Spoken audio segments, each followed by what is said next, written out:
दिल्ली में लोकसभा चुनाव की तैयारियां शुरू हो गई हैं। आम आदमी पार्टी और कांग्रेस ने इंडिया अलायंस गठबंधन के तहत 4 सीटों पर ऐलान कर दिया है। आम आदमी पार्टी ने अपने 3 विधायकों को फिर से उतारा है। हमारे साथ इसी विषय पर बात करने के लिए भाजपा के दिल्ली प्रदेश अध्यक्ष वीरेंद्र सचदेवा जी हैं। सर, क्या प्रतिक्रिया आपकी, क्योंकि 3 विधायकों को उतार दिया, कोई नए चेहरों को नहीं उतारा, सिर्फ एक चेहरा दिल्ली से। देखिए, उनके उम्मीदवार कौन है उससे हमें फ़र्क नहीं पड़ता।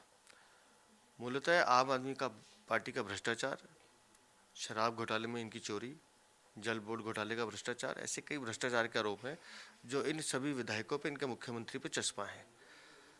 दिल्ली की जनता और भारत की जनता ये मन बना चुकी है कि भारतीय जनता पार्टी के सभी उम्मीदवारों को जिताकर संसद में भेजना है, क्योंकि सभी लोग चाहते हैं कि माननीय प्रधानमंत्री जी तीसरी बार प्रधानमंत्री बने। और जहाँ तक व्यक्तियों की बात है, अब उसमें कोई महिला जिस पे इस तरह के आरोप लगे हैं कि उन्होंने महिलाओं के साथ अत्याचार किया है, किसी पे कुछ आपराधिक गंभीर मुकदमे हैं, और जहाँ तक विधायकों की बात है, उनके अपने क्षेत्र की हालत देख लीजिए एक बार। तो मुझे लगता है कि आम आदमी पार्टी पहले ही अपने आप को इस चुनाव से दौड़ से बाहर कर चुकी है। उन्हें पता है कि उनका परिणाम क्या होना है।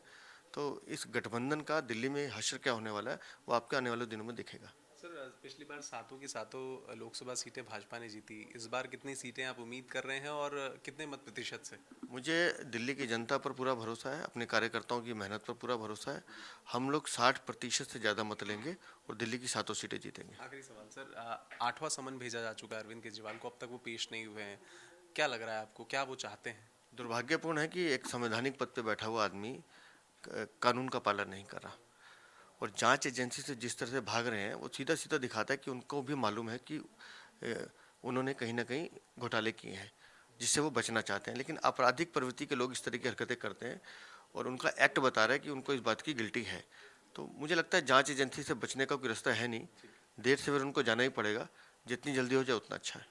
तो आप थे दिल्ली प्रदेश अध्यक्ष वीरेंद्र सचदेवा जी, जिनका कहना है कि कानून का पालन करना चाहिए अरविंद केजरीवाल को। ईडी अगर बुला रही है तो जांच एजेंसियों का सहयोग करें। साथ ही साथ लोकसभा के उम्मीदवारों पर उन्होंने कहा कि फिलहाल भाजपा के 7 उम्मीदवार जो हैं वो आगे नाम उनके सामने आएंगे, लेकिन जीत भाजपा की सुनिश्चित है। वीडियो जर्नलिस्ट शिबली शेख के साथ Vaibhav Parmar, India daily live, Delhi.